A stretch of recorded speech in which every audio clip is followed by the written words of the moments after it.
বাংলা কোনোদিন মাথা নত করেনি এবং করবেও না। বাংলা মাথা উঁচু করে চলতে জানে। হঠাৎ করে গত পরশুদিন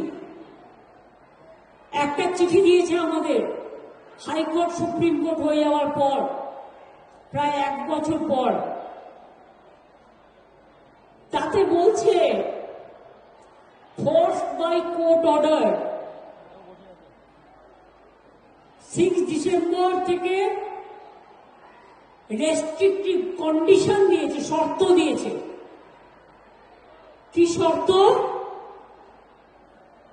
কোয়ার্টারলি লেবার বাজেট দেখাতে হবে। দেখাবার টাইম কোথায়? 4 মাস কোয়ার্টারলি হয়তো, 3 মাসও যদি হয়, টাইম কোথায়?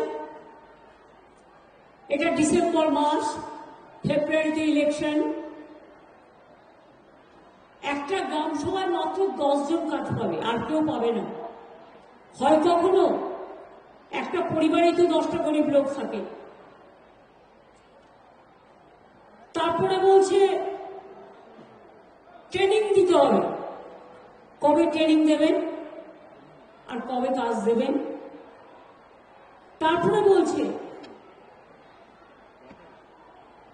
জমির কাজ করা যাবে না, ল্যান্ডের নানা রকম। আমি বলি, তোমার এই কাগজটা দেখছো না, এই কাগজটার কোনো ভ্যালু নেই, এটা ভ্যালুলেস।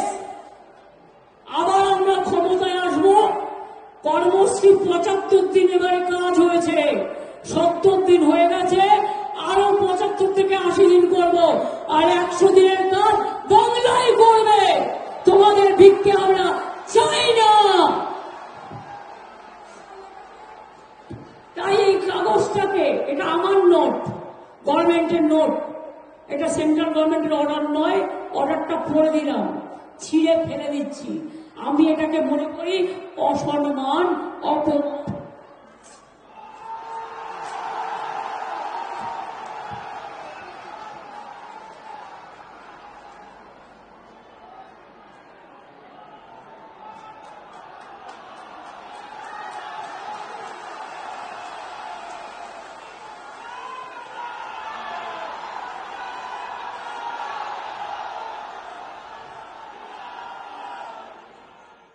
ফলো করুন টাইমস নাও খবর।